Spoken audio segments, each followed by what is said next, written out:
Welcome officially everyone and to this second session of the Indiana Leeds Summer Tax Workshop Series. I'm Dr. Leopoldo Parada, a lecturer in tax law at the University of Leeds, and I'm co-hosting this series with my colleague and friend Leandra, who is now going to present herself and also our speaker of today. Thanks so much, Leopoldo. I'm Leandra Lederman, the William W. Oliver Professor of Tax Law at Indiana University Maurer School of Law. And it's my pleasure to introduce today's speaker, Henry Ordower. He is Professor of Law and past co-director of the Center for International and Comparative Law at St. Louis University School of Law. Before turning to law, taxation, and corporate finance, he did work towards a PhD in Germanic and Scandinavian languages and literatures. He has consulted regularly in the private sector and served as general counsel to an emerging markets private investment fund management company.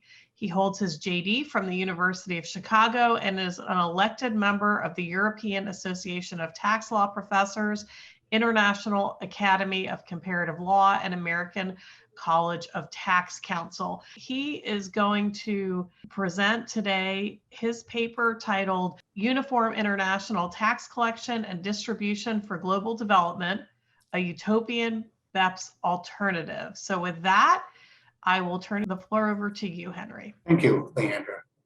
Thanks so much to Leandra Lederman and Leopoldo Parada for honoring me with an invitation to speak at this tax workshop.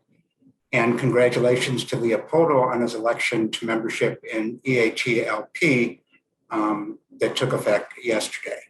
One other person I'd like to thank is my co-author on a piece called The Village of Billionaires, Alex Brassey from the UK, for nudging my thinking in the direction this article has taken. I noticed that Alex isn't here, but that's the way it goes. Okay, I should have sent him an invitation. As we in the US, the UK, and the EU emerge from the pandemic isolation of the past 16 months, the surge in COVID-19 infections and deaths affecting many of our less fortunate neighbors reminds us of the vast disparities in resources internationally. In this instance, vaccine availability, the vast disparity of resources to which this paper addresses itself. Yesterday, I had the pleasure of listening to Bernard Haslehner and Marie Lamensch present a report to the EATLP on value creation, and Charles Gustafson on international tax fairness. So I'm certainly not alone in struggling with tax fairness and distribution. On a personal note, if I may, every day I'm grateful to my grandparents for making the decision to emigrate to the United States, and to my parents for providing me the opportunities I've had. But I don't feel morally entitled to what I have. Not giving it away though, but I don't feel any moral entitlement. I enjoy the happenstance of my birth, but wish that everyone might have as much as I do. And if I may, I would like to start sharing my screen. Okay, well, this slide is there only so that you don't have to focus on my face any longer. So there are a number of matters of agreement, and many of them relate to the BEPS projects, base erosion and profit shifting projects. For anybody who doesn't know that, I can't imagine you'd be here if you didn't know that, but who knows? So multinational enterprises artificially shift profits to minimize taxes. And we know that. We know that they've done a lot of things to place income in lower tax or zero tax jurisdictions. We worry about that. Tax planning for a long time, certainly as long as I've been practicing law or teaching, tax planning drives what we all probably agree, too many business decisions. We probably can agree that multinational enterprises and wealthy individuals should pay more tax than they're paying now. We probably also agree that multinational enterprises and certain other taxpayers are not paying their fair shares. And I'll come back to the concept of fair shares. But we talk about fair shares a lot. And there's a considerable disagreement about what constitutes a fair share. It's a relative concept. We'll go think about that a lot while I'm doing this presentation. We also probably can agree that countries are not budgeting for the increased revenue that they will capture from closing the tax gap from BEPS or even from the GLOBE initiative, that is the minimum tax initiative. These aren't things that they're building into their national budgets. They may be building tax increases into their national budgets, a way of capturing more revenue from wealthier individuals, as our current president is thinking about doing, the US president, but they're not budgeting for this tax bounce that is likely to occur as a result of closing some of these so-called loopholes. And we certainly can agree that there are vast resource disparities internationally. There are wealthy countries, there are poor countries, but there's a great deal of disparity in who has what. Okay, so let me come back to the fair share concept. Fair share is certainly a relative concept, right? We can talk about a fair share on a very small level. Somebody's not paying their fair share of property taxes to a local jurisdiction. We can talk about it in a much broader sense. We can say that there are multinational enterprises that are not paying a fair share of US taxes because they're avoiding them in some way. We can agree that there are many other measures of fair share. We probably don't agree how the revenue from closing the tax gap, BEPS, GLOBE, should be distributed. The OECD member states want more revenue for those states. They think that there are taxes that are being avoided in those states. The revenue ought to go to those states. And I have no doubt that there are lots of things that even the richest states in the world could do with additional revenue. They could build up infrastructure. They could distribute money in different ways. They could provide, like we do in the US, increasingly tax cuts to wealthier people.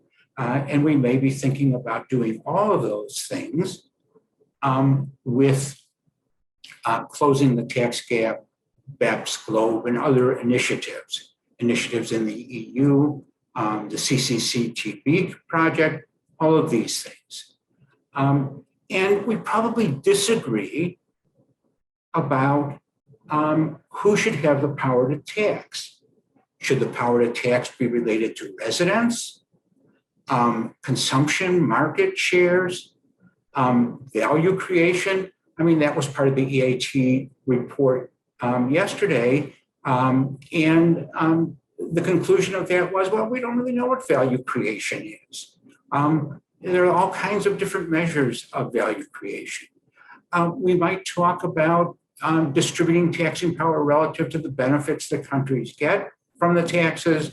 More recently, we're talking about the value chain, where we're talking about, I just saw that at Law and Society. Somebody on the panel was speaking, Benita Matthews, about costs and expenses as a way of distributing taxing power. We also wonder about who has a moral claim to tax revenue and distribution of resources worldwide. Do the poor deserve to be poor and the rich rich? Does property trump people? Sorry about the use of the verb. What's mine is mine, and I'm entitled to it. Industriousness and creativity as opposed to laziness. If they weren't so lazy, they would not be poor. Is there just general moral superiority?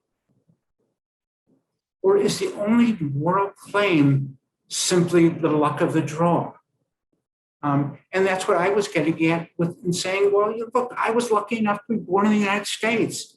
That's the luck of the draw, right? A rich country, lots of opportunities. Okay. And then we get into this conundrum about relative and absolute poverty. Sure, there's relative poverty in the US, in the UK, in the EU.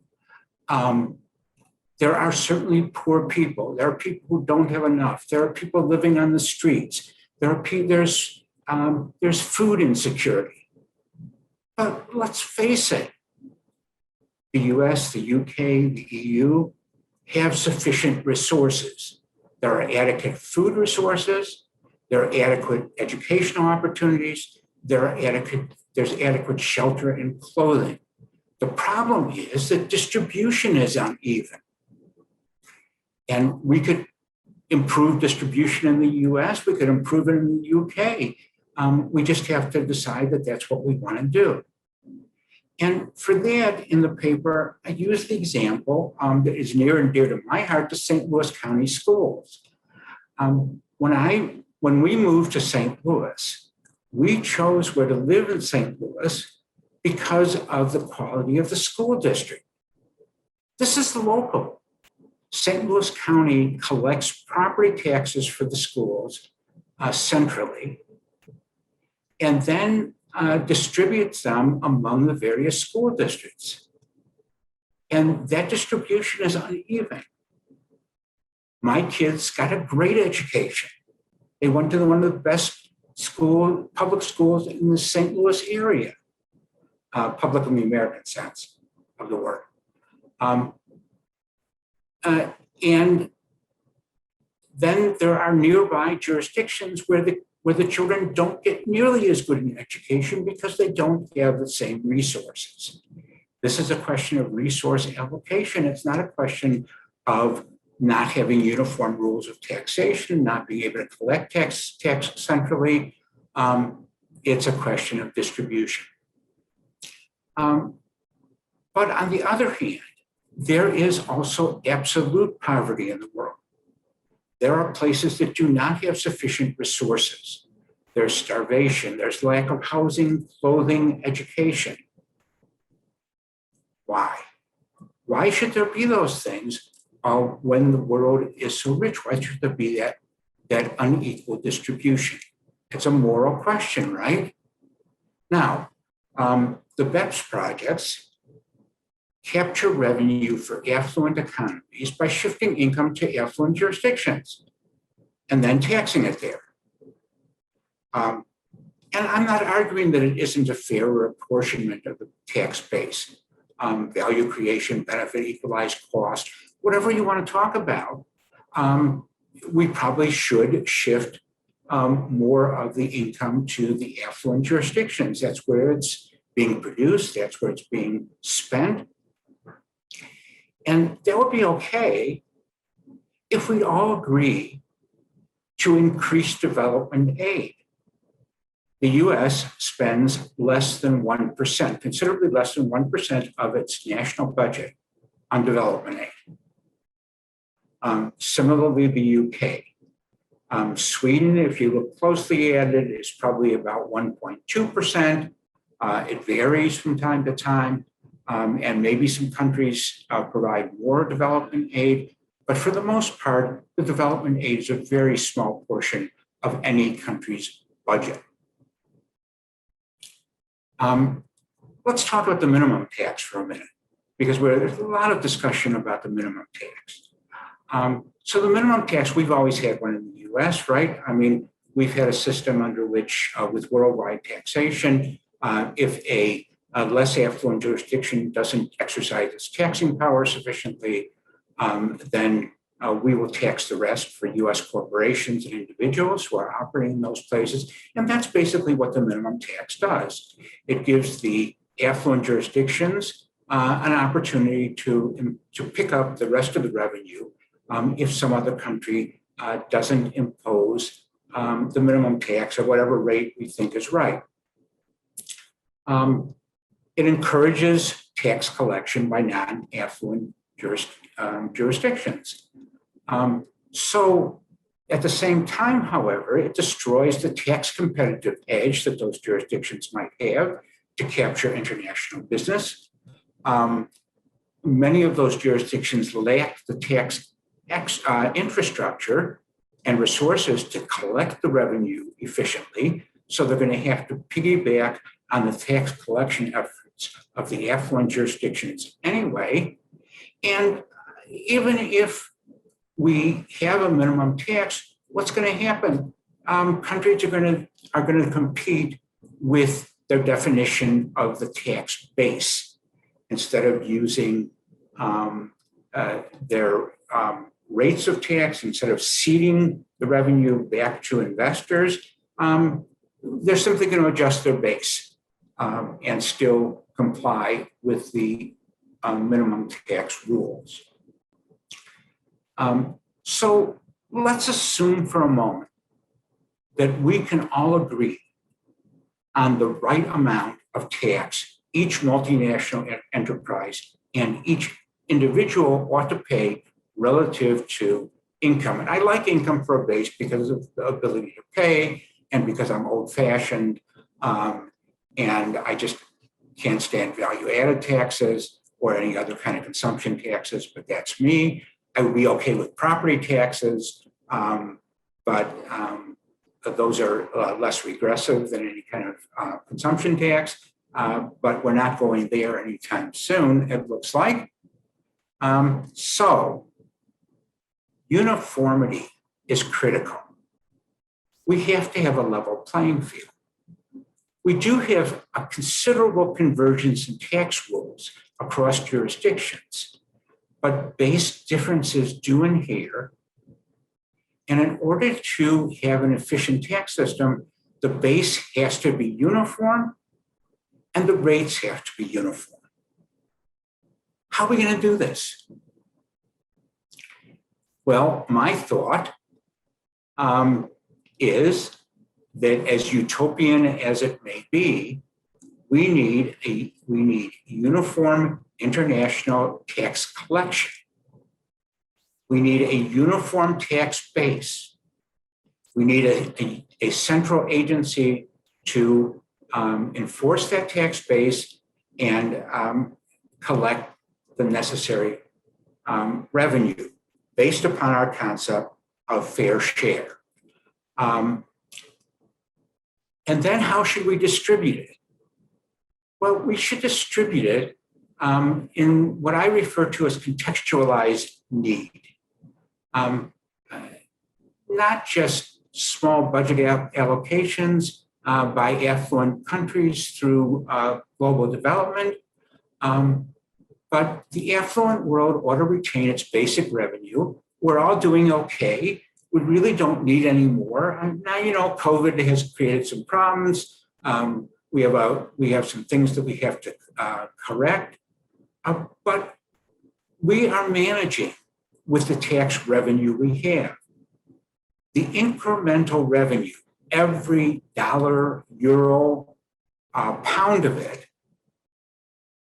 produced by this uniform tax agency over what we're collecting now, we ought to devote to those jurisdictions that are impoverished. We ought to look at making sure that there is no longer food insecurity. We ought to make sure that people are adequately clothed. And probably most importantly, that people are adequately educated so that development will take place. So that people have the opportunities that we have in the in the developed world. So here's my international taxing agency. And I agree, it's certainly not going to happen during my lifetime. Hopefully during some of your lifetimes. You know, I'm an old guy, so, you know, let's say it's not going to happen in the next 20 or 30 years, but I would like to see it happen sometime, not in the not too very distant future. the International Taxing Agency will apply uniform rules of taxation and collection. Distribution will be based on this contextualized need. And in order to avoid some of the potential corruption, and I know that we have that as an outstanding problem that's really difficult to deal with, since we'll have everybody in the tax base, we might be able to talk about a uniform basic income administered through this international taxing agency working under uniform rules. I think that that's pretty much the essence of the paper that I wrote. Thank you for your attention.